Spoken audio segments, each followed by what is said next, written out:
Minority Millionaire Ishmael. We are doing a study today from the book of Genesis. We're in this series and we're going over the different millionaires in the book of Genesis. And today, y'all, we're talking about the minority millionaire Ishmael. And we're coming to you from Genesis 17 and 20. It says, "As for Ishmael, I heard you. Behold, I have blessed him and will make him fruitful and multiply him greatly." So, guys, get ready to get your pen and paper ready and your favorite beverage. And let's dive into Ishmael and his prosperity secrets and some of the things that went through his life and how it transpired and how you can adapt it to your life as well. If this is your first time tuning in, my name is Cathy McReynolds, and I am the founder of Bible Business Academy, where we help you build your business with biblical principles. So as you come on today, say hello. Let me know where you're tuning in from. Let me know if you're catching this during the live or replay. And before we get started, guys, go ahead and grab your phones out, your iPad, or wherever you're watching it at. And do me a favor and hit that share button. I'm going to go ahead and share it out to a couple places as well. So if you could do the same thing for me, I would greatly, greatly appreciate it. So let me get this shared out. Let's see. We're going to, yeah, as we so what's going on? And also, in the comments, let me know what type of business that you either have or you're looking to start. What's on your mind? What type of business do you have, or are you looking to start? Because, guys, I'm just saying, if you're going to build a business, why not do it with biblical principles? Why not do it God's way? So we're going to go ahead and get started. And I am actually, going to go ahead and share this. Let me click over here real quick, hit from the beginning, and we're going to come right back and we're going to share this source. Let's see, add source. Share screen, and we're going to go ahead and share this and get everything going. Let me know where you're tuning in from. Let me know exactly where you are tuning in from and what type of business you have. What type of business are you looking to start? What type of business do you want to start? Do you have one? And how's it going so far? Do you have challenges getting leads? Do you have challenge in getting customers? Or is it the tech? Also, let us know exactly what challenges you are facing with that. Put those in the comments, and then we will be able to help you. So whether you're answering during the live or the replay, we will be able to go back and answer those. I can't see your responses now, but when we get to the end, I'm going to show back up over here. And also, if you're sharing with us during the replay, we will make sure that we come over there and help you with that as well and take a look at that. So let me go ahead and get over here. So welcome again, guys. And as I said, we're going to talk about today the minority millionaire Ishmael. And we're doing a series the first quarter of 2022. So depending on when you're watching this, and we're going over the millionaires of Genesis. And right now we're at the minority Ishmael in the millionaire books of Genesis. So what you're going to discover today is the ultimate no holds barred truth. We're going to tell you everything. You get to discover how to secure your birthrights of wealth from the minority millionaire Ishmael as you build your business. See, this is the beauty of building a business with biblical principles. You get to dive in and see how God did it. Use his example. And when you're building a business that way, like, you can't go wrong. It will last the test of time. So you just got to get in there and follow the word and do exactly what he says. And so today we're going to talk about Hagar's prosperity instructions. We're also going to talk about going from the manipulator to the princess of God, from barrenness to birth, a princely blessing, an ancient method for achieving successful results that you can still use today. The gift of abundant provisions. We're gonna dive into Hagar's and Ishmael's prosperous fulfillment and what their wilderness rewards means to you today, and the importance of him being the minority princess and the success symbology of the 12 tribes of Ishmael. You definitely want to tune in for that. And from minority to desert aristocrat. When you stick around to the end, we're also going to share with you how you can how you can join our academy, and it's our six-figure online business to help you grow your business to six figures in 6 months. And we have some free resources for you, and I'm going to tell you how you can get stuff sent directly to your front door, and how and why it's going to help you grow in your faith and your finances. And let me tell you, that leads to more fun, freedom, and fulfillment. And isn't that what it's all about? If this is your first time tuning in, I just want to welcome you guys out. Tell you a little bit about myself. I'm from the Akron, Ohio area.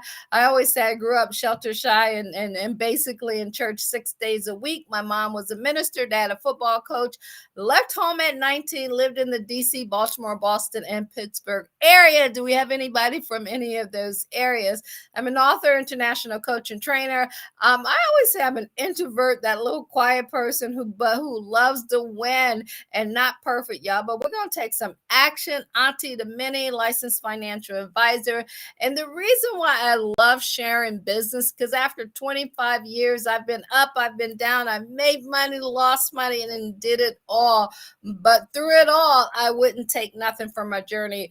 Out of the 25 years, there was 1 year in 2008 when everything crashed. If you guys remember that, as a financial advisor, I lost my business of 13 years. I lost my home. I lost my Mercedes, like just everything. I came back and I worked for the bank for about a year, and I was like, I can't do this. I'm not cut out to I always say I'm psychologically unemployable. But what that just basically means, I wanted to walk in my gift and to do what I know God wants me to do.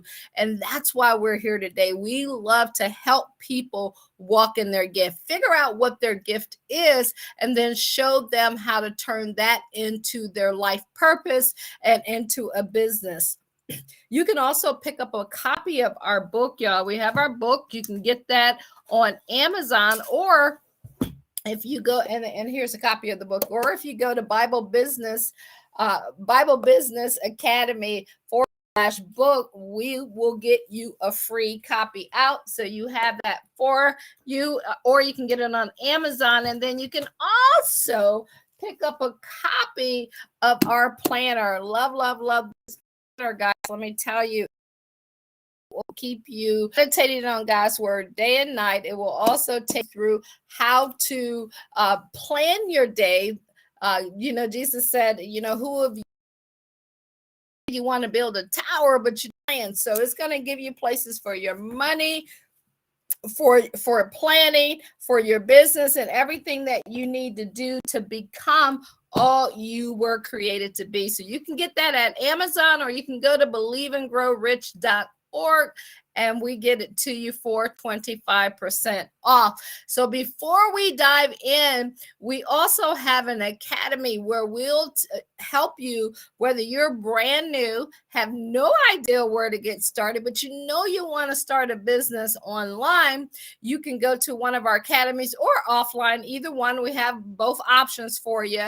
But if you go to BibleBusinessAcademy.com, it'll talk to you about our membership program for those of you who want to just grow your mindset and your income, your faith, in your finances. You can check out our membership program if you want to get your business started and get in one of our academies. Go to BibleBusinessAcademy.com. So let's go ahead and dive in tonight to the Minority Millionaire Ishmael, and meet the Minority Millionaire. Okay, and I'm going to explain to you why This was titled as the Minority Millionaire. Minority Millionaire, when you think of a minority, is usually someone considered like either it's a racial, religion, national, or political group that's smaller than and different from the larger part. So it's somebody who's not what they consider part of the large, they're part of the larger part, but they're smaller in circles. So when you think of Ishmael's life, he was considered the minority member of the Abraham's family. And I'm going to tell of their story if you're new to this. So we're going to go through what the word said about Ishmael so that you can understand where we're coming from here. He was the half brother of Isaac, the stepson of Sarai, half Egyptian and probably dark skinned. He differed from the rest of the family. So that's why he's considered the minority millionaire. So, like when you think of life in itself, there's somewhere, some way, whether you're male, female, young, old, or been in situations that you may have felt that you're part of the minority. And it can even come from you being the only one who wants to do an entrepreneurship in your family. That makes you a minority of the way you think about earning a living. So there's so many different ways that you can put a spin on that. And the events of his life indicate that Ishmael became the minority millionaire. So you can definitely learn a lot from him. But here's how it all got started. At the age of 85, when Abraham and Sarai remained barren, they decided to take human action and force results. And so basically God has said to them, you're going to have a child, and this is going to be your seed, and all the about life and everything was going to come through that. But because they were 85, he was 85, and it hadn't happened yet, they weren't patient. And so that's lesson number one right there. When you know that God has put something on your heart and something for you to do, be patient. Patiently wait for him. My mom and I were having that conversation yesterday, and I was telling her about the series that I was doing, and that's the key right there. I'm like, that's the biggest thing that I got out of it. When you try to force your way to do something instead of patiently waiting on God and talking to him and letting him direct your steps, you mess stuff up. So just be patient and relax and learn from their story. So as you're building your business and you're transforming your life, is not just about what you think, and you don't take human action into hand. So Sarah Lee loudly complained. Isn't that lesson number two? People start complaining, right? When things aren't going the way that they want them to go, as fast as they want it to go, that's when all of the complaints start in. She said, Jehovah hath restrained me from bearing. And that's in Genesis 16:2. In her impatience, like this, really just, I don't know. I'm just like, what? Okay, in her impatience, she told Abraham to go marry her maid Hagar and have more. Back then you can have more than one wife. It was acceptable in any culture, but I don't think that's ever acceptable for the right person, because you find out that she got jealous, and who wouldn't, right? Who wants to share a husband or a wife with someone? See, the name Sarai, back then names were important, symbolized a bitter, contentious state of mind. And the name Hagar symbolized a fearful and uncertain one. So isn't that ironic when you look at their name reflected their life? And that's something that you definitely want to take a look at. So I'm going to share with you from Genesis 16:1-6, because I want you to understand not my words of this, but what was written in the Bible. And then we're going to have a conversation about it on the other end. It says, now Sarai, Abraham's wife, had borne him no children. She had a female Egyptian servant whose name was Hagar. And Sarah said to Abram, behold, now the Lord has prevented me from bearing children. Go into my servant. It may be that I shall obtain children by her. And Abraham listened to the voice of Sarai. Lesson number 3, right? It's like, guys, stop. Sometimes even on each side, when you know something is not right, don't do it. Like, you have to learn how to say no. And then when you could just think that you can make something happen or use somebody else to get what you want, lesson number 4, that's just not the right way to do things, right? It's just not, that's not a good look. So after Abraham have lived 10 years in the land of Canaan, Sarah, Abraham's wife, took Hagar the Egyptian, her servant, and gave her to Abram, her husband, as a wife. So Abram was probably like, what? I get to have her and you too? Okay, cool. I'm all in, right? Not thinking, like, that's when you're thinking with your flesh, right? Not thinking about all the challenges that people really will have because of that. And that can come when you're building your business, guys. Be patient in everything you do. Make sure that you're doing it for the right reason. We had our sales meeting this morning, and I was telling them, like, don't chase money. When you chase money, nothing will ever work out the way that you want it to work out. You always want to be in business to serve and to help people. And it goes on to say, and he went to Hagar, and she and she conceived. And when she saw that she had conceived, she looked with contempt on her mistress. So she's thinking, like, okay, I had to lay and sleep with him. Now I'm going through all of this. Now you about to take my child away from me and raise it as if it's yours. I mean, so, like, look at all these problems that are being caused because one person didn't wait on God and believe what he said. So have you ever experienced that in your life? I know, like, we've all been through situations where like, if you're human, right? Where we know that we took things in our own hand and we didn't have to do it that way. So I'm hoping as you see this, you're like, I don't want to do that again. Or if you're young and you're just getting started, you have the opportunity to learn from their lesson. And Sarah said to Abram, may the wrong done to me be on you. What? So the wrong done to me be on you. So now she said, go sleep with her. And now that she looked at her that way, she blaming her husband. Like, let it all be on you. Isn't that what people do? When they make bad decisions, they start blaming other people. So you can learn from that. And then she said, I gave my servant to you to your embrace. And when she saw that she had conceived, she looked on me with contempt. May the Lord judge between you and me. But Abram said to Sarah, behold, your servant is in your power. Do to her as you please.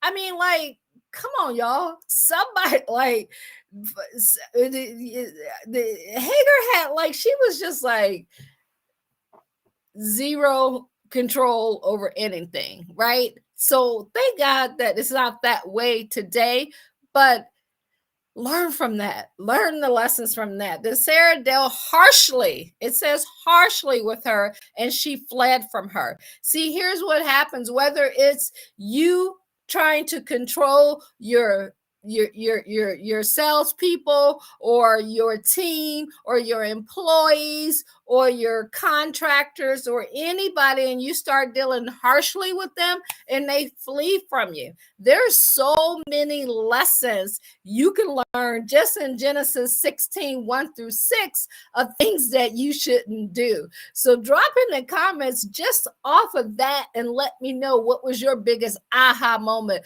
What was your biggest lesson that you're like, I'm not going to do that, or I did that and will never do that again? What did you pick up from that you can utilize in your business? So now we're going to talk about Hagar's prosperity instructions, because if we learn, God said, my people know my voice. If we learn to listen to God's voice and read his word and meditate on it day and night, he will give us instructions. He will tell us exactly what to do. So if you're unable to endure the disgrace with childlessness, this is what happens. And it's suggested in that era, Sarai first seemed willing. Okay. See, it's always in the beginning, the grass seems greener on the other side. This idea seems great when nothing is working. She was willing to accept the possibility of it. child by proxy, which she had arranged. So, like, what were you willing to do in your business, something that you had arranged? What partner did you bring in? And then maybe you decided, like, I don't like how they're acting, or, you knew that you shouldn't have this product or this particular customer, but you did it anyway. Maybe it was just because of the money, or just to make a sale, or just to get some marketing, or just doing something that it didn't sit well in your heart when you make that decision. See, when she learned that the Egyptian handmaid was to bear Abraham's child, Sarai became so jealous that her cruelty caused Sarah to flee into the wilderness. And see, jealousy is the beginning of the end for you. So anytime and you feel yourself being jealous of someone else's business, or what someone else's have, or a covenant of, over what they have, check yourself before you wreck yourself, like real fast, because jealousy will destroy your life. It will destroy your business. There at the well near shore, Hagar was met by an angel. Okay, that's the beauty of it. God has these angels around us that he sends. I always think when Jesus was I think it was when he was about to get crucified, or it might have been when Peter cut the ear off. I can't think of exactly him, but I know what he said. He was like, if I need some angels, all I got to do is say, yo, God, send them down, and he will send them down and take care of things. So he was basically telling them, you don't have to react and be violent right here, because God always got my back on that. So Sarah was met by an angel who blessed her with a prosperity prediction. She said, I will greatly multiply thy seed. Jehovah hath heard thy affliction. And although the angel warned Hagar that her son would have a difficult personality. See, sometimes in life, because of how you were born, where you were born, who you were born from, the side of town that you grew up in, the school that you went to, the color of your skin, your sex, your gender, your nationality, sometimes you're just born into mess that you have absolutely no control over, of how you were born into it and how you were put into it, because it was not of your doing, but you have complete control over how you handle it. So this angel said the name of the child would be Ishmael, which meant God hears, or whom God understands. So Ishmael just means God hears you. When you're wondering if God hears you, he hears your pain, he knows what you're going through. I want you to think of the name Ishmael, because that's a reminder that God hears you. And Hagar was assured that in understanding with her, and God would take care of her and her child, even though this tangled relationship just had her going crazy. And see, when you read the word and you get in the word, you know that no matter what, when you do and follow God's instructions, he will take care of you. And so Hagar's pain to prosperity promise, sometimes you got to go through pain before you get to the promise. So I'm going to share Genesis 16, 7 through 12. It said, the angel of the Lord found her by a spring of water in the wilderness, the spring on the way to shore. And he said, Hagar, servant of Sarai, where have you come from, and where are you going? She said, I am fleeing from my mistress Sarai. So sometimes you just want to walk away. Do you just want to get away? And you just don't want to be bothered with any of it anymore, because you're so frustrated. When I think about this, I think about, when I told you guys I lost everything. It was I just wanted to flee from it all. I didn't want any part of it, because when you're going through the pain, you can't see the promise. And so you got to learn to change your mindset, to know that that pain is just temporarily. It won't last forever. So the angel of the Lord said to her, return to your mistress and submit to her. See, guys, that could even mean that maybe you're at a job and you don't want to work with that job or that supervisor because you want to start your own business, but maybe it's not time for you to do that right now. Or maybe you're in a business and you want to shut that business down and start another one. Well, maybe it's not time for you to do that. This is when you got to stop and be still and let God guide you. Just like he sent the angel down here for Hagar, he's going to let you know as well, whether it's, that still quiet voice. I just got, soon as I said that, I just got chills just thinking about how you know when God is speaking to you. And when you start to hear inside and that communication starts to come, like, guys, the only sign you need to confirm that with is in the word. And if it's in alignment with what the word says and you're meditating on his word day or night, I promise you, because I used to be like, well, how do you know it's God speaking to you? How do you know it's his voice? Are those people really, like, is this really true? Can you really understand and know? Because I was there, right? So I want you to know, yes, he will speak to you. Yes, you will know when he is speaking to you. And the angel, we're back at number 10. It says, the angel of the Lord said to her, I will surely multiply your offspring so that they cannot be numbered for multitude. And the angel of the Lord said to her, behold, you are pregnant and shall bear a son. You shall name him Ishmael, because the Lord has listened to your affliction. He shall be a wild donkey of a man, his hand against everyone, and everyone's hand against him, and he shall dwell over against all his kingsmen. And it's like, wow, I'm pregnant, or wow, I got this business, but it's going to be a hot mess. What? But it's going to also lead me to having no financial worries, and eventually leads to peace, right? Are you willing to go through it? Are you willing to go through and know that something's going to be a hot mess? It's going to send you through, you know what? But when you come out on the other end of it, it's all going to be well worth it. Are you willing to go to that? Because sometimes that's what you got to go to, right? So God promises to take care of you always. In Genesis 16:13-16, he said, so she called the name of the Lord who spoke to her, you are a God of seeing. For she said, truly, here I have seen him who looks after me.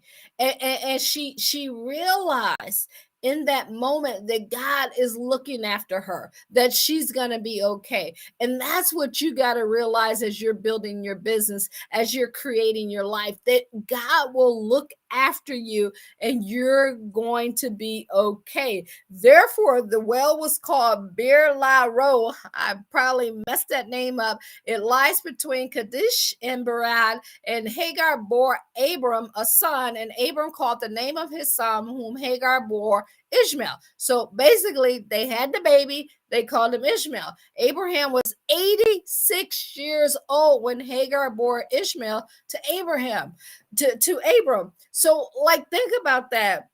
That still wasn't the promise that God had told him about. But at the age of 86, he bore his first child. I don't know when your first business is going to come. I don't know when your first success is going to come, but I want you to look at, he was 86 years old. So no matter where you're at, I don't care if you're 16 or you're 86, you still can become who you were born to become. You still can build that business that's in your heart. Just wait on God. Be patient. Listen. Learn to avoid these mistakes that you saw here in trying to force something to happen. and let it happen. And one of the ways that you can do that is just seek wise counsel. Go in, like we have academies. You can go to BibleBusinessAcademy.com and we will walk you through, show you exactly what you need to do to create a business and walk you through step by step. So sometimes it just takes, this is why God left his word here for instructions for us to be able to not to have to go through what they went through and to learn from those mistakes. So when you look at prosperity, when you look at success, there's we always say success leaves clues, right? There's symbology that can be significant even today that you can use when you're creating wealth. See, Hagar received the angelic instructions at the well near Shur. So maybe you're on here and you're getting instructions on exactly what you need to do in order to build your business with biblical principles and do them the right way. So Shur symbolized unceasing progress. If she would return to Abraham and Sarah's household, Hagar was promised that the lessons in soul growth, so the lessons in growing in your soul, growing in your knowledge, growing in your marketing, growing in your advertising, growing in know how to acquire customers, all of that stuff she would learn that stuff when she went back and do it on a long-term basis. And so if you're out there and you're just trying to build everything and it's not going the way that you want it to go, and you're forcing yourself to just, do it your way, and it's not working, but you are so stubborn that you're just going to keep going at it, stop and look at this and ask yourself, like, is this a sign? Is this a sign for me to just stop, sit back, and whether it's myself who will take you through some training or somebody who can you seek for guidance to help you? See, the well where she had been given insurance was named Bishalah, which symbolized an increased understanding for all concerned. So, I mean, like, just when you think about an increased understanding for all concerned, that's what we need. I've spent tens of 20s of 30s of thousands of dollars learning online marketing, learning how to do things differently than I had over the past 25 years of building a business. Why? Because it was different. I knew about running businesses, but it was different doing it online. It was different doing the marketing. It was different doing it in a certain way. And it took time and knowledge and skills to be able to do that. And I submitted to some people who had what I wanted in order to make that happen.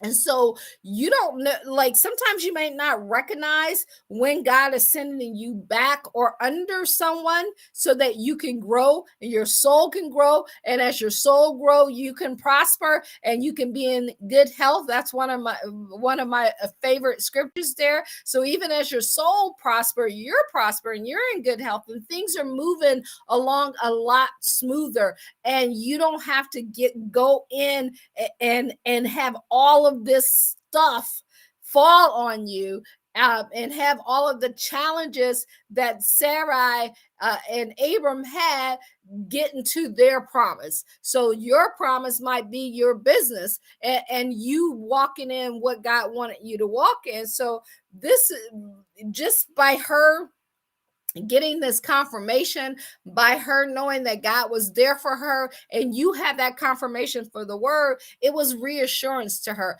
By you studying with someone who has experience, that could be reassurance to you, because they can help you not go through the things that they went through. So remember that as you're looking at building your business. It says that well where she received these instructions, insurance was located between Kadesh and Berat. Kadesh was situated on the southern border of the land of Canaan. And Canaan, we know, is the land of milk and honey, right? And Hagar was being told to return to Canaan or the realm of substance in order to gain more understanding of divine supply. And so in layman's term, all that is saying is sometimes you got to go to the well, to somebody who knows more, to somebody who has what you want, to somebody who can guide you. And that's the whole key right there. She was not yet ready to survive in the wilderness with her unborn child. Maybe you're not ready yet to survive in business by yourself, birthing your first business, or if you, as you get ready to survive and you want to do it, you just get help with it. So you got to sometimes look at what you're going through. Ask yourself, do you want to figure it out on your own, or do you want to get help with it? If you see behind me, in addition to like going to seminars, watching videotapes and all of that stuff, I'm always reading out the word and books and all of that, just guidance, because it really condenses your time frame and helps you to get there a lot quicker. So let's look at how is all this making sense. Let me know in the comments what you're getting from this thus far, and what are some of your aha moments. And so now we're going to talk about how this prosperity assemblage can be significant when creating wealth. See, that well where she had been given the instructions was also located in Beirut in southern Palestine. Beirut means to scatter. Okay, so to scatter. I love the fact that they're always telling you like names and places were very important. And I think it's the same today. Like whether you're building your business online or whether you're building your business offline, and the different marketing techniques, like all of that stuff is important for you to know systems. Systems work. Systems will help you build your business. It symbolizes sowing of uplifting ideas. I mean, like, wow. Uplifting ideas. That's what business is about. Getting your mind and your heart and your soul in a creative state where it's coming to you. You can take the ideas that you have and you can go out and you can make them happen. It says here, produce 100-fold increase in fruitful results. You get that are acted upon. That's the key right there. See, when you act upon the ideas and you do them in a systematic way, and you understand all of the stuff that's related to what you're doing and the terminology, you know how they say that you got the jargon of the industry. You got to understand that all of that stuff is important for you to understand. See, she needed to sow thoughts of words and love and praise, and then to put them into kindness in order to overcome her previously fearful, uncertain state of mind, and to help harmonize her life. And so maybe if you already had a business and it didn't work out, or maybe you tried to force something and you tried to make something happen, then you became bitter and you kept spilling negativity out of your mouth about it, it's blocking your blessing. Can't nothing good come in if something negative is always coming out? It's like it's like mixing oil and water. It doesn't work. So you have to think about things like this. What are you saying? What are your thoughts? What are your words? Like, people don't realize that what you say, what you think on a day-to-day basis will determine your success in life. It will also determine the ideas that are coming into you. So you got to keep your mind clear. This is why God says, meditate on my word day and night. And that's why I love this planner, because when you look in here, see if I can get to a page there. Like right here, every single day, you write out your scripture. You write out what you're going to be focused on for that day, what you're going to be meditating on that day. And then later on in the evening, when you do your meditation, you can write it out, and then you can journal your thoughts, and you can, like, there's just so much you can write down in that.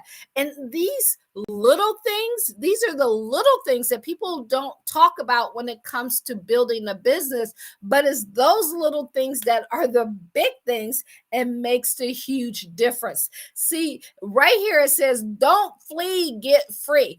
our our intuition is to leave a situation when something isn't working right.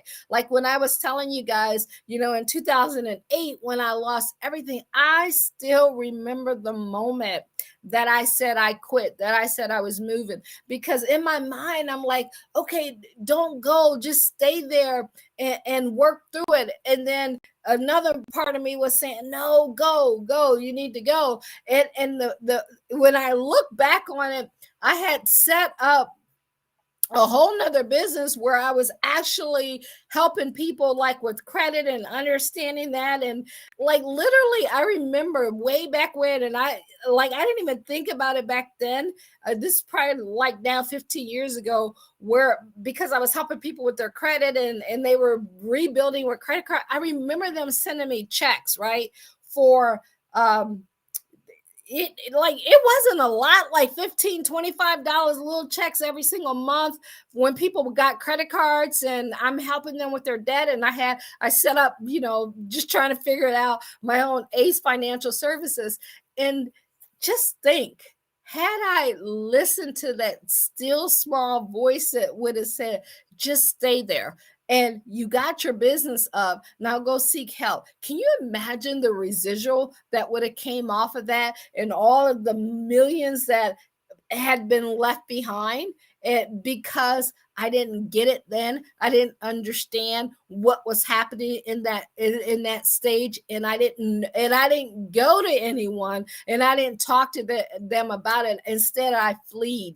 I wanted to get away from the misery instead of dealing with it. So I hope that's a lesson for you. If you're going through a bad time in your business, if you're going through a bad time in your life, don't flee, get free. And how you get free is in your mind first. See, this prosperity symbology of Hagar's action is obvious. See, most of us, upon facing something that's unpleasant and that experiences something that we don't want to go through, we try to flee from it, only to realize that if we just face it, if we always say, if you face whatever you're fearing, if you face it, the death of fear is certain. And we do that in a harmonious state of mind, and we get free. It just moves us quicker to a greater good. We go quicker to where we need to go to. We don't have to go through that long waiting period. And I'm going to talk about that in a minute. When you're in the wilderness,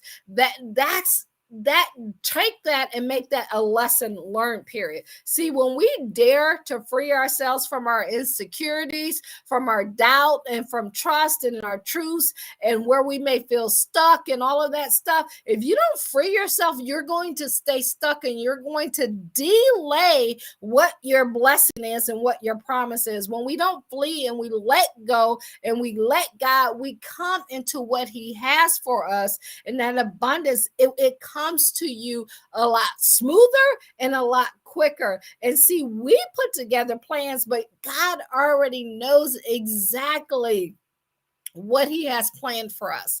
And it just I haven't always been the one to okay, God, tell me what we need to do, how we're going to do this today. And I'm still learning to stop and listen. But as I do, guys, I'm telling you, you walk in peace. You don't have all of these challenging thoughts, or when things are not working out the way that you want them to work, you don't fret about it, because you know that God got you. Just like Hagar said, she knew that God had her, so it was okay. So how did Hagar do upon her return to Canaan? When she went back, when she decided to listen, see, under the Babylonian law, the birth of Ishmael was considered legitimate, since the head of the family had no direct male yet. So she already knew, okay, he is the heir. Thus, Hagar felt she had risen above the mistress, so in importance in Abraham's household, and that she should be treated accordingly. What's the lesson in that? No matter how fast you rise, no matter how good the business may seem or the money may seem, be humble. Be humble, be respectful. Don't think, my dad used to always say to us, never think you're better than someone else or someone else is better than you. treat people like you want to be treated. So we got to remember, especially when you learn to get leads, when you learn to make money and you're making more money than you've ever made in your life, stay humble. Stay humble is so important. But Sarah would not hear this, so Hagar paid her dues by remaining in Abraham's household, on Sarah's term, until Ishmael was 17 years. See, so she had to stay stuck in a situation for 17 years because she wasn't humble, because she stepped in arrogant, like, oh, I got this. This is mine and I got this. Like, listen, let me tell you, I've been there before, right? And so that was 17 years that she had to stay stuck somewhere simply because of her attitude. Don't let your attitude keep you where you're at. Always have gratitude. One of the things that you'll do, and I know I keep talking about this, but it's all in here. One of the things that you'll do when you get this planner, which you can go to believe and grow rich, believeandgrowrich.org. One of the things that you do when you get this planner, it has a place every morning where you can sit and you can write what you're grateful about, or you just get a pen and paper and write down what you're grateful about. See, all of these things are things that help you to become successful, and it gets you to success quicker. Learn from that mistake. See, in the waiting season, during that long period, Hagar had ample opportunity to follow the angelic instructions. Remember that angel that had given her instructions at the well to gain understanding by sowing uplifting ideas in the realm of the substance, where she can have 100-fold increase and she can get it quicker. But she didn't follow that instruction. She didn't do what she knew she should have been done, or what she was told to do. This is what I always tell people when we're training on. You gotta be coachable, reachable, and teachable. You gotta, like, when we're sharing with you things to do, is to help you. Your success is our success. So we will never tell you things that are going to take money out of your pocket. We're going to tell you stuff that will put money in your pocket quicker. So even if you do something and it starts working, stay humble, stay coachable, stay teachable, so that you don't have to be in the waiting season for an extended period. See, her efforts eventually paid off, and later it evolved in their relationship and things happened, but it got delayed just because of the attitude. So from manipulator to the princess of God, when the son Ishmael was born to Abraham and Hagar, he was not the child Jehovah had promised. So, like, yes, great, you got the child, but it wasn't the one that we promised. Yes, great, you got the business, but it's not the one that God wants you to have and the one he wants you to do. Instead, Ishmael was the wild, rebellious, full of conflict and opposition, and not without cause, as any parental expert might explain. So if you have a business right now, if you're going through stuff and things always seem to, like, not go the way you think it should go, there's a reason for that. And you got to stop, think, and figure that out so that you can get through it quicker. So when you get into impatience and the contentious state of mind like Sarah, and you join your faith to, like Abraham, to fear and uncertainty of Hagar, you always get dissatisfying results like Ishmael, right? So I'm sharing this with you so that if you're always like, man, why are things always happening? Nothing's going right. Check yourself, check your attitude, check where you're at, what you're doing, and what you're saying. And that's how you can rectify that. Make sense? Drop it in the comments if that makes sense, and let me know what you think about that. See, when you refuse to patiently wait, it says it is important to note that Sarah had been promised by Jehovah at the set time, when the season come around, Sarah should have a son. Genesis 18:14. So if God tell you something's going to happen, just know it's going to happen. Yet Sarah had refused to listen to this divine promise. She had not yet learned that delay in a time for growth. Instead, she had willfully tried to force through personal manipulation. There's always a learning curve that you got to go through, right? Always a lesson. It's not a loss, it's a lesson. So as you're going through the process of building your business and making things happen, ask yourself, are you in the learning stage or are you in the reaping stage? Which stage? Once you recognize and realize what stage you're in, you're going to be able to get through that stage a lot quicker and with peace. There is no rush in the spirit. When God is doing something in your life, there's complete peace. There's no discourse. You're not wondering. It is complete peace as you go through things. Now, will things still happen that are not the right way? Absolutely. But guess what? You don't fret about it. You don't get frantic about it. You don't get all upset about it. You just now it's like, oh, okay, God, what you need me to learn? All right, so what do I need to do to handle this? And then you start having conversations with him about, okay, so this is not going the way that I feel that you probably planned this to go. So what is it that you need me to learn? That's the kind of conversation you can start having with God. That's the kind of conversation you can start having with your mentor or your coach or whoever's working with you. Okay, you gave me this instruction on doing this, and I know, that I'm feeling conflict and things aren't going well. Like, okay, so what do I need to do? What am I missing? Ask that question. What am I not seeing that you see that I need to see? That's an important question that you want to be able to ask. By trying to force something and to make something happen from a human standpoint, instead of working out the truth of what I just shared with you guys. Because see, sometimes, guys, you can't see yourself from looking in the mirror. It takes somebody that that got your back, that loves you, that cares about you, that you respect and you honor and you can listen to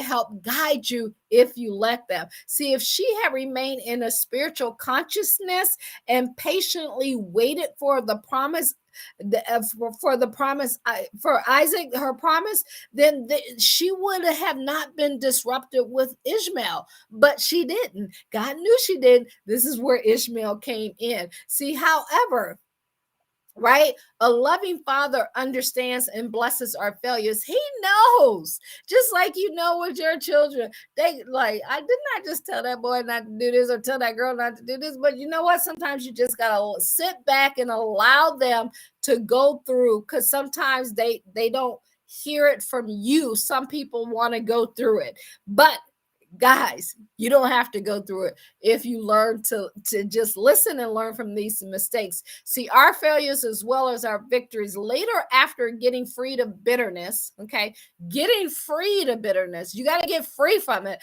and impatience. Sarah was blessed under divine timing with the peaceful Isaac. See, as long as you're bitter, as long as you're impatient, as long as you're trying to force something, as long as you're chasing something, things don't work out the way that you need them to work out. So make sure you check yourself before you wreck yourself. Drop that in the comments. See, the normal name of her spelling at this point indicates a normalizing of her attitude.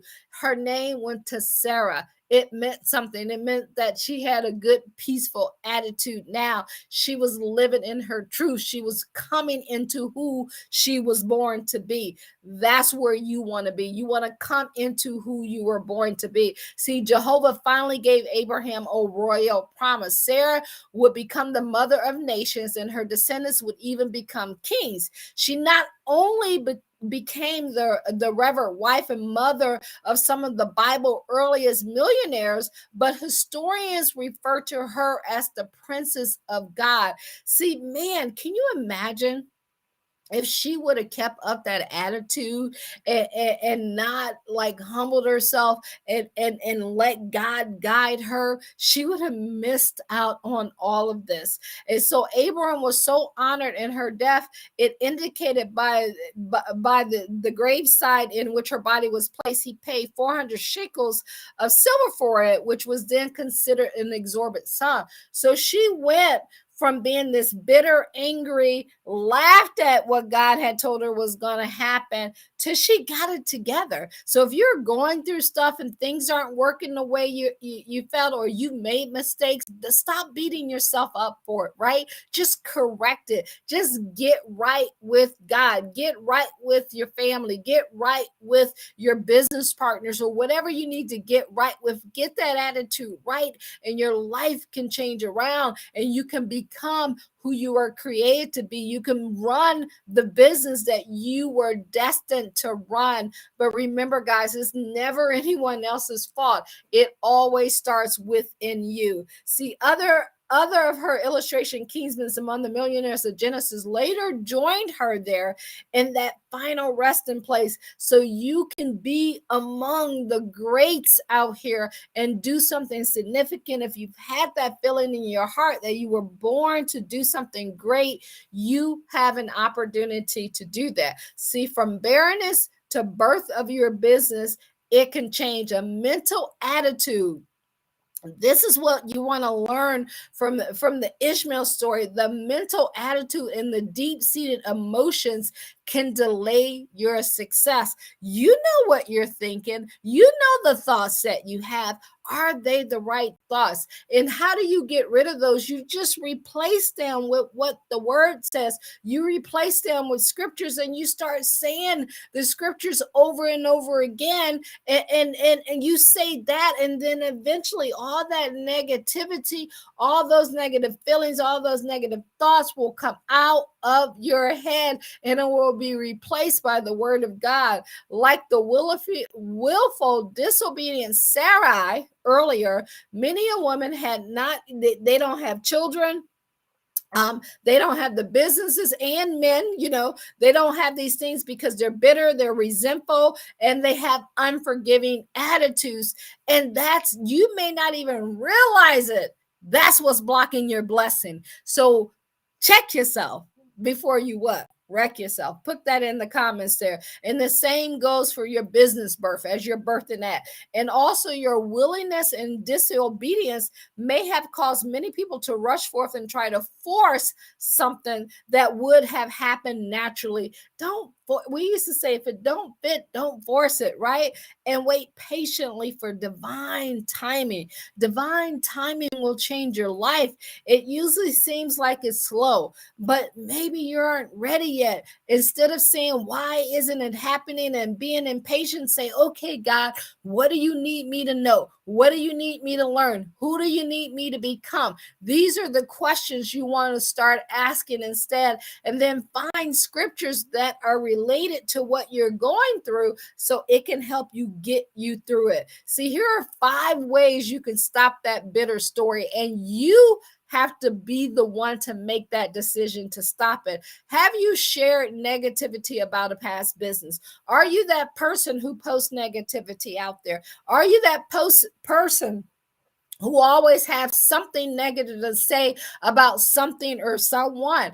If you are, this is why things aren't working for you. So just stop it. God has not kept you from having children or having a business or building what you want. You have kept yourself from doing that because of your attitude, your own bitterness, and your own attitude, and the things that you're saying and the negativity. This is what's blocking your blessing. And just think about it. If you have a business and you're always mad, mean, and angry, who wants to be around you? Who wants to buy from you? You hear story after story of somebody who had, somebody who gave them a bad customer service experience or didn't do what they said they were going to do. Why? Because they're negative. Something they're angry about that they need to let go of. And so that's what you want to look at and self-examine yourself. Number 1, you can change your attitude and you can still have that business. I don't care what age you are at, you can still make that happen. Begin to think of God as a loving Father who is your source.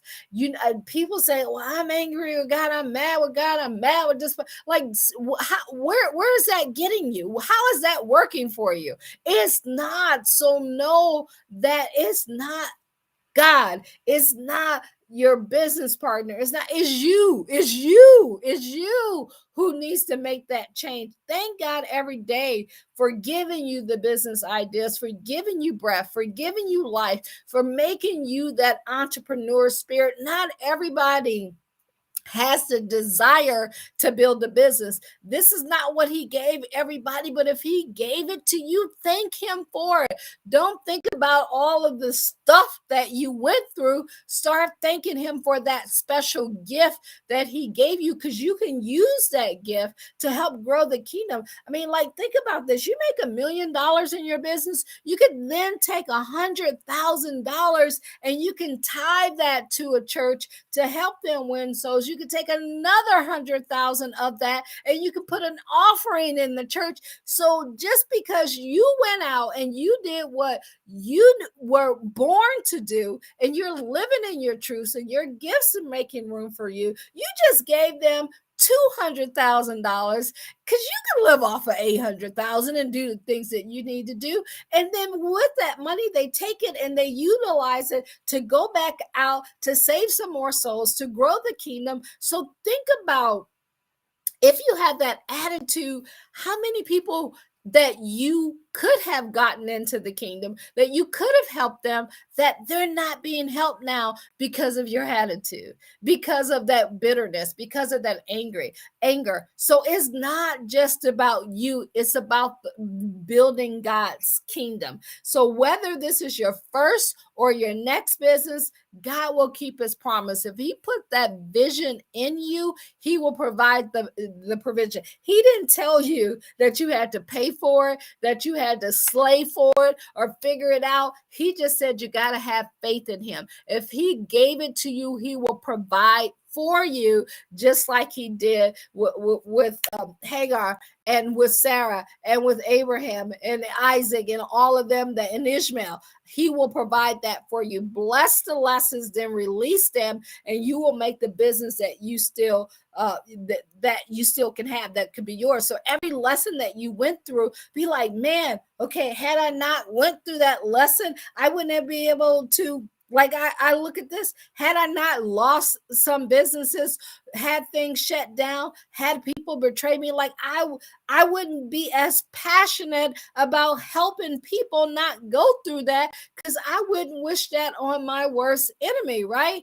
And so these are things that you can look at, what you went through, how you can now use that to help somebody else. See, along with holding bitter attitudes, and when you hold those towards God, many people have stopped their good through their resentment towards themselves or others, as did Sarah. You don't have to keep it. If your prayers are not being answered, if your business is not the way you want it to be, find out. If not, some old thing about you is still sitting there. What are you resentful for? What do you have in you? Search and see if you really are holding a grudge against some individual or a group of people or a nation or race or social class, religion, or you're disapproving of something, all this stuff that's going on in the world, and everybody got these opinions and all of this stuff. If you're involved in that conversation of separation and negativity and all the stuff that's going on wrong, those very conversations, and you pitting people against people, not even realizing it, is blocking your blessing. So stop it. And God, we're all one, right? You have to be the one to have love and encouraging and out there and sharing the goodness of what's happening in the world. So make sure you check yourself on that. If so, then you haven't, and you have to, you got to perform an act of forgiveness, right? You got to, like, literally just say, I forgive you. I forgive you. You don't have to go and tell them that, but just say, you know what? I forgive you. I forgive myself. I forgive whoever hurt me. I forgive anything that's coming up in the future, because I refuse to live in a life of bitterness, of negativity, of being that way. And all of this will help you to make your way successful, to get successful. Because if you can't forgive, even at this present moment, you're going to have to keep waiting. And if you want to get out of that waiting stage, then this could be one of the biggest areas that you can learn from the Minority Millionaire Ishmael. See, sometimes the unthinkable decisions are the decisions that you have to make in order to change your life. If you look at this this story and how it played out. After Isaac birth, Sarah had feared Ishmael would share in the vast inheritance of Abraham. So that brought what? Anger, pain, resentment. This had prompted her to demand that his mother be dismissed from their household. So out of all of that, she's like, send them out in the woods. I don't care about them. Like, now we know that there's times when, maybe you've been anger and you didn't care about something, and you didn't care what it was like, and then you realize, like, that's not who I am, that's not who I want to be. And then you got back to your senses, and she got back to her senses. But sometimes when you're going through stuff, you make unthinkable decisions, and we don't want you to do that. And it grieved Abraham to send Ishmael away, yet he realized that such arrangement was necessary from a financial standpoint in order to keep his vast inheritance intact for Isaac's possession. So sometimes maybe you make dumb decisions trying to keep money, trying to force something that is not the right thing. Maybe you get in business partnership with people you shouldn't be in, and you stay stuck in these relationships all because of money. Don't do that. It will mess you up. And see, when Abraham sent Ishmael and his mother into the wilderness apparently to live, such release was not considered heartless at that particular time by God, who promised Abraham. Why? Because he already knew what he was going to do. So you got to understand unthinkable decisions, and now you don't have to make them, because you could just go through what the word says and learn from all of these examples that we're sharing with you. As for Ishmael, it said, let it not be grievous in thy sight. Behold, I have blessed him and will make him fruitful, a great nation, and will multiply him exceedingly. He will become the father of 12 princesses. This is in Genesis 17 and 20. See, God knows you have the plan, but he knows the steps, and he's directing your steps, and he's making the decisions for you, right? He's going to lead you in the right way. So you don't have to fix anything so that it can come out the way that you want it to come out. Let it come out the way that God wants it to come out. See, the power of the blessing was considered the most priceless gift at that time. Jehovah's blessing of Ishmael and the specific descriptions of his prosperous future assured Abraham that his eldest son would become a millionaire, and that Abraham's 12 grandsons were destined to become desert princes as well. It all worked itself out when everybody let go and let God. In Genesis 17 and 20, it says, as for Ishmael, I have heard you. Behold, I have blessed him, and he will make fruitful and multiply him greatly. He shall father 12 princes, and I will make him into a great nation. See, whatever God's word says, it has to come true. And so when you look at that road to prosperity, Abraham sent Hagar and their son into the wilderness prepared. And prior to that, he got them ready to their departure. He had Ishmael circumcised, and this symbolized his covenant. In Genesis 17 and 10, it said, this is my covenant which you shall keep between me and you and your offsprings after you. Every male among you must be circumcised. And so when you look at how God protected Hagar and Ishmael, it's right here in Genesis 14 through 21. It says, so Abraham rose early in the morning and took bread and a skin of water, and he gave it to Hagar, putting it on her shoulder along with the child, and sent her away. And she departed and wandered into the wilderness of Beersheba. So he sent her out with stuff, right? When the water and the skin was gone, she put the child under one of the bushes. So even though he had given her stuff, she ran out. You ever ran out? Somebody gave you something to help you get started, to start making things happen, and it ran out. The money ran out. The resources ran out. It appeared that way, right? Then she went and sat down opposite him, a good way off, about the distance of a bow shot, for she said, let me not look at the death of the child. So sometimes you walk away from your business, you walk away from these partnerships because you don't want to look at it because it seems too painful, and you're giving up, right? I want you to remember this moment that she's going through. And as she sat opposite him, she lifted up her voice and she wept. we've all wept. How many times have you cried about what you're going through, and you just couldn't bear to look at it, or the pain was just so unbearable at that particular moment, and God heard the voice of the boy. See, there's people out there also praying. See, she set the child over there. The boy was over there praying, and God heard his voice, and the angel of God called to Hagar from heaven and said to her, "What troubles you, Hagar? Fear not. God has heard the voice of the boy. Where is he?" Maybe you got a business partner or a parent or a sibling or somebody who cares about you and love you, praying for you as well. Maybe you need to be that voice for somebody else. Let that be a lesson for you as well.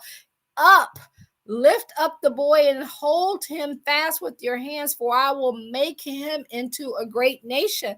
And remember, he had already told her that when the boy was born. So sometimes we forget the promises that God has already made for us, and we allow our emotions to take over. Then God opened up her eyes.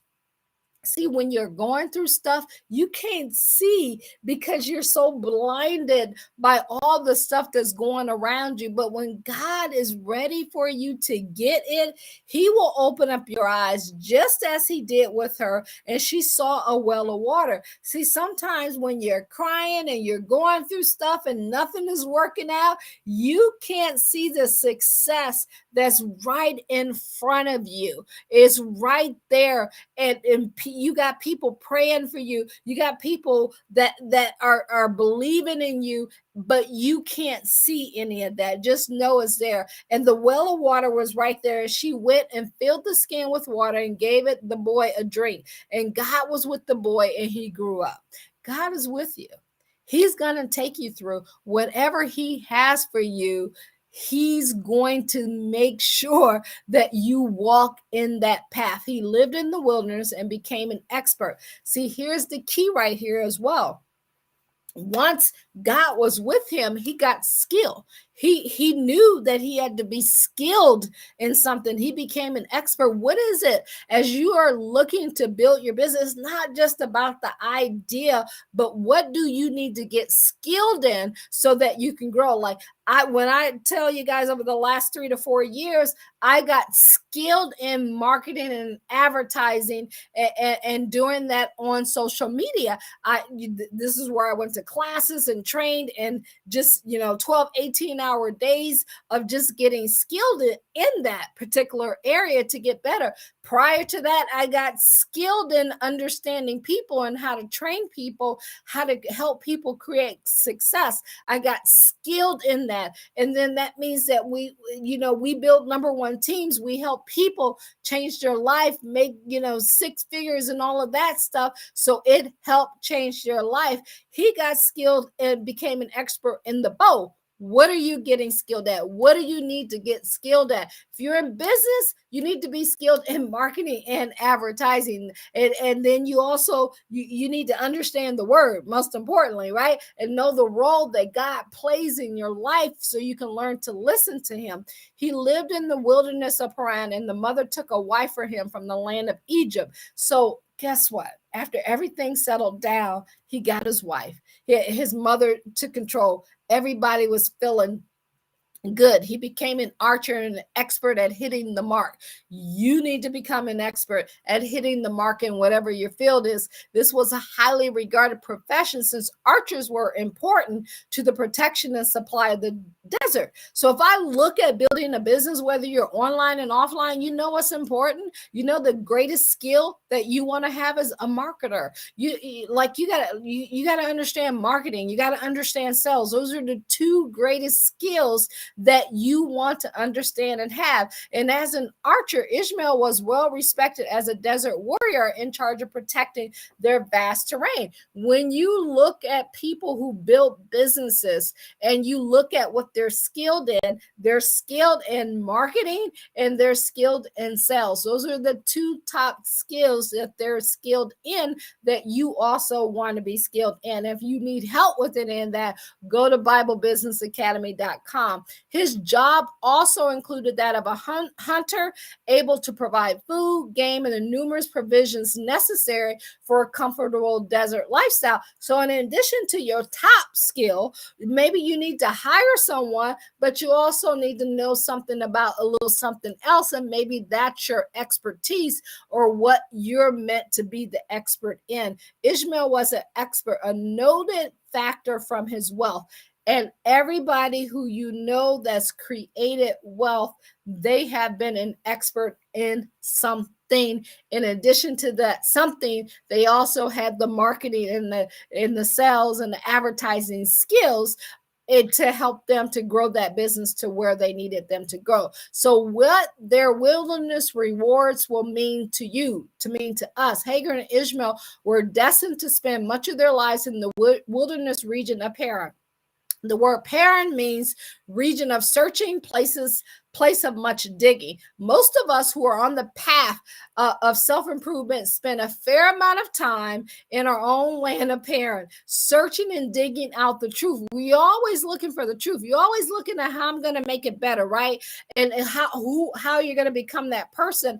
And then when you apply that in your life and your business circumstances, things begin to turn around. So when people are filled with contention and in conflict and they need to release stuff and they're going through stuff that I talked about a few minutes ago and they're feeling alone and nothing seems to be working, they're in search of something. They're trying to find themselves and use this story to help you find yourself quicker. Go to God to help you find yourself quicker. Seek wise counsel to help you find yourself quicker. God is always with you when you're in the wilderness and when you're going through this experiences. He will provide for you. He will open up your eyes and let you see. Like he did with Hagar and Ishmael. And those who find freedom, and you want freedom, drop freedom in the comments from this inner conflict that you have during these periods that you're going through. When you find freedom, this is where happiness comes in. This is where you're going to have a fulfilled life. This is where you're going to have fulfilled blessings. This is when it becomes well earned. You don't have to spend 17 years in the jungle going through things and decades going through things. When you listen to this stuff, you can get out of this stuff quicker. So upon researching a similar maturity after the wilderness, upon reaching that maturity, Ishmael became happily married and became the father of the 12 desert princesses, which I'm going to tell you about in a second. And he lived to the ripe age of 137. So your beginning does not have to be your end. What you went through does not have to break you. You just need to break through. It's not how you start, but how you finish. And you know, this is what they say about Ishmael. He finished well. You can finish well as well, no matter where you're at, no matter what age, no matter what you went through. And I'm going to end this with telling you the importance of the minority princess. And I want you to ask yourself, okay, where are you at? Which one of these can you relate to? Since they were considered the desert royalty, Ishmael's sons experienced the best of everything. See, your children can experience the best of everything. Your grandchildren can experience the best of everything. Your great-grandchildren, your children's children can experience the best of everything if you finish well. See, they enjoyed the psychological benefits of a wealthy family background. Their father Ishmael had been born in the land of Canaan, realm of sustenance, symbolic of the wealth. Where like your family, what you are the one who could be that person to help guide and set the path for everybody that comes through. They had an aristocratic grandfather, Abraham, a prominent uncle, Isaac, and their matriarch grandmother was now considered a desert princess. See, these 12 princes literally All of them became millionaires as they reigned over the vast mystical desert known as Abraham. So yet, despite their promises, the 12 tribes of Ishmael of Ishmael were considered minority group. So you're like, what? Wait a minute. They had it all. They were making things, but people still considered them like part of the minority group. And guess what? That may happen to you as well. It's not about what people around you think about you. You know, even because of who they are, what they look like, no matter what they had in their bank account, people still look down upon them, and they may still look down upon you. When you look at his mother's family, the Egyptian and their mixed blood and all of that stuff, they were considered second-class citizens. You may be making millions of dollars and people are still looking at you crazy. It doesn't matter. I want you to understand that. When you look at the 12 tribes of Ishmael, they each received a divine blessing from God. And that's what you want to be focused on, God and his blessings and what he promised you, and not what you're going through, not what you look like, not who you are connected to. He had not only promised to bless their father Ishmael, but to make these 12 princes a great nation. Thus, the success was assured. Your success was assured. Our success is assured. We are, descendants of Abraham. And so when you understand that, chill. Don't try to force stuff. And furthermore, their importance in history is shown by the fact that all 12 gave their names to the tribes mentioned elsewhere in the Bible, some of which significantly became wealthy, pastoral, and trading tribes. And so let's dive into those 12 tribes, end it on here, and look at their historical and their literal significance, and ask yourself, how is this going to play out in your family? Because you didn't quit, because you let go of all of that bitterness and that anger, and even when stuff happened that you didn't want to happen, you kept going and you finished well. Number one, Ishmael's first son, Nahobith, symbolized the germination, the words of truth, which when patiently cultivated can bring fruitful results, right? The second son, Kedar, had a degree of power which when properly developed could produce satisfying results. The third son, Abidal, had a yearning for something higher and better once it had received the necessary training in working with the divine law. The state of mind always brings forth fruit in due time. The fourth son, Misabah, I'm probably messing up all these names, y'all, sensed the joys and beauties of studying truth, right? The fifth son, Mishma, had a receptive, attentive, obedient attitude that was teachable. The sixth son, Duma, symbolized release or the necessary ending that led to happy new beginnings. The seventh son, Massa, symbolized the ushering in of our new attitudes through affirmative thought and prayer. The eighth son, had an all-powerful intellect that is the most productive when it awakens to the truth. The ninth son, Tema, symbolized abundant substance, the source of all supply. The 10th son, Jadar, symbolized the power of divine order to make things right. The 11th son, Napish, symbolized the activity of the breath of life, which when stirred up in prayer, meditation, and inspirational study leads to soul satisfaction and divine substance. And the 12th son, Kedamah, symbolized the individual turning within and developing his spiritual nature, thereby reaping fruitful results in all areas of his life. 12 sons, 12 different personalities, 12 gifts. What is your gift? You have one. The whole goal is to find out what that is and then to live that out, to live out your purpose. And this is how the Bible concludes the story of Ishmael and his family. They dwelt from the Halveth into Shur in Genesis 25 and 18. The land of Halveth has been described as one of gold and precious stones in Genesis 2, 11, 12, and is symbolic of the inner effort that is often needed to produce satisfying outer results, even lavish abundance. Shur is described as the symbolic of the unceasing progress that comes to those who dare to make that inner effort. You got to dare to make that inner effort, to dare to make that difference. Nothing came easy to Ishmael. Maybe nothing has came easy to you. Maybe you had to fight for everything that you have. But when you do, when you just keep going, just like the 12 princes, just like the descendants, it's going to work out for your family.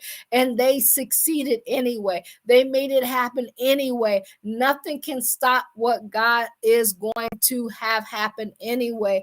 They dared to make it happen. They dared to change their inner thoughts, to focus and seek God first.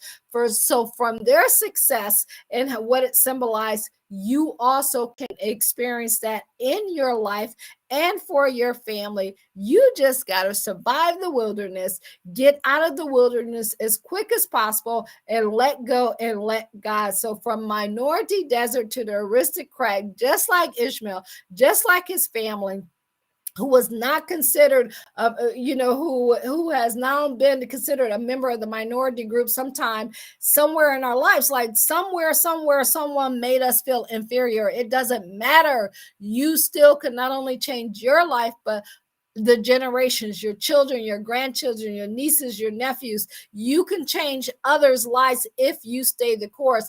And how often, like, in the case of Ishmael, when people are nitpicking with you or teasing you or shunning you, all of that, it doesn't matter. I want you to understand, none of that matters. You can still have what you were born to have.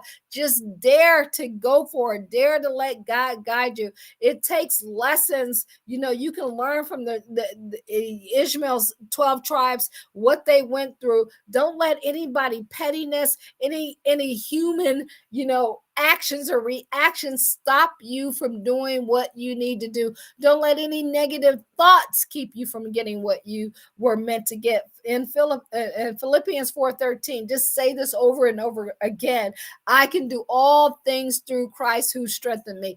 Say that over and over and over again. As you're getting your mind right, you're getting all that negativity out, and you're putting this goodness in with scriptures. I can do all things through Christ who strengthened me. You can do this. You can make it happen. You can have the minority experience, even if you're not a minority, because maybe somewhere in your life, in your family, you're the only entrepreneur. You're the only one who sees things a different way. You're the one that God called. You're the one that he wants to use to change everybody around. So remember that when you feel like the outcast, or they call it the black sheep of the family, it is okay. Remember that a minority is always necessary for the part of the whole in order to go. So bloom where you are, baby. Bloom where you're at. Make it happen where you at. You can do this. Become your own desert aristocrat, and get your inner self right, so that your outer self will take over, and the life that you were born to live, you'll be able to live it. Remember, it was God's blessing who did all of this, right? You don't have to force it. In Genesis 12:2, it said, I will make thee a great nation. I will bless thee, and I will make thy name great, and thou shalt be a blessing. And today, his name is great. So it can be for you as well. So as we go through this series, guys, Abraham, Isaac, Jacob, Joseph became rich through deliberate use of the prosperous thinking. And as we're going through this series of the millionaires in Genesis, there's so many things that you can learn from each of them in the word, and you can also learn from the Bible on how to build your life, how to build your business, how to earn millions, how to get free, how to have peace. All of this stuff you can learn from God's word. And Deuteronomy 8:18 is always a reminder when you think it's because of you. It says, but thou shalt remember the Lord thy God, for it is he that giveth thee the power to get wealth, that he may establish his covenant, which he swore unto his fathers as of this day. So make sure you join us for the rest of this discussion in the first quarter of 2022 as we dive into the millionaires in the book of Genesis. If you have not seen them all, you can go back to the first of the year and just watch all of them on our YouTube channel. So if you haven't subscribed, make sure you subscribe to that. And then make sure, soon as we put the registration out for the next one on the Peaceful Millionaire Isaac, that you tune in to watch that next Thursday at the same time. Guys, I hope this brought you value tonight. If you need help building your business or getting your mind right, you can join our memberships or our academies. Go to BibleBusinessAcademy.com. I'm proud of you. If you've gotten to this point and you watch this all, it takes courage. It takes faith to become who you really are. So no matter what path you choose, no matter who you choose to help you to grow to that next level, get it done. You come with us, we're going to be here to support you 100%. You can count on it. And remember, I told you a gift awaits you. As soon as you join our academy or our membership, we're going to ship you out something great. We got some gifts for you. We got some training for you so that you can literally write things out. And we just want to bless you and thank you. So if you got questions, I'm going to hop over to the questions section, see what kind of questions you have. And remember, if you're catching this during the replay, you can also put your questions in because they will ding to us and we will answer those. And you can also call us or text us at 1-833-BIBLE-BIZ. Again, that's 1-833-BIBLE-BIZ, or send us an email at info@CathyMcReynolds.com. Don't forget, guys, get that skill that you need. You can do that in our academy. If you need to grow in your faith and finances and learn how to get all that bitterness or understand how your money works and all of that stuff, you get in our membership for that. So let's go ahead and get back over here and see if we have any questions.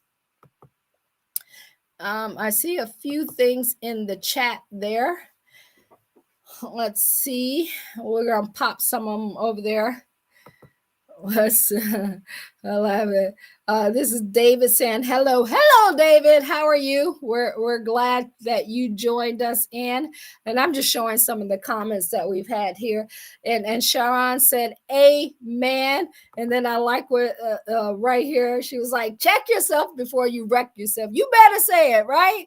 You better say it. And then who we got here? James. Hey, James, what's up, buddy? Amen. And God bless you. And God bless you too. God bless you as well. Let me see if we got any other questions. You know what? This is what it's all about, y'all. Freedom. You got to get that freedom. And James will end it with him that says, absolutely stay humble. So guys, I hope that brought you all a lot of value tonight. And remember, you can go and you can grab our book, download. Oh, first of all, go to BibleBusinessAcademy.com and download our free report that we have for you so you can get that. You can go and grab our Believe and Grow Rich. You can get it on Amazon, or you can go to believeandgrowrich.org. This 4-in-1 planner will change your life. And you go to believeandgrowrich.org. You get it for 25% off. And we want to send you out a free copy of our book, Bible Business Secrets, where you can get that. All you have to do is cover the shipping. I think it's $9.95. You can do that at BibleBusinessAcademy.com. And then the last one here, get in our academy. If you want to build your business, if you want to grow and you want to get to that next level, make sure that you join our membership or our academy. You can get all that information at BibleBusinessAcademy.com. So I hope all of that brought you value. Love you guys. Appreciate you. And praying that God will bless you with everything that he has for you. You just got to let him. He already said he would, and he will do it. All right, y'all. See you later. Bye-bye.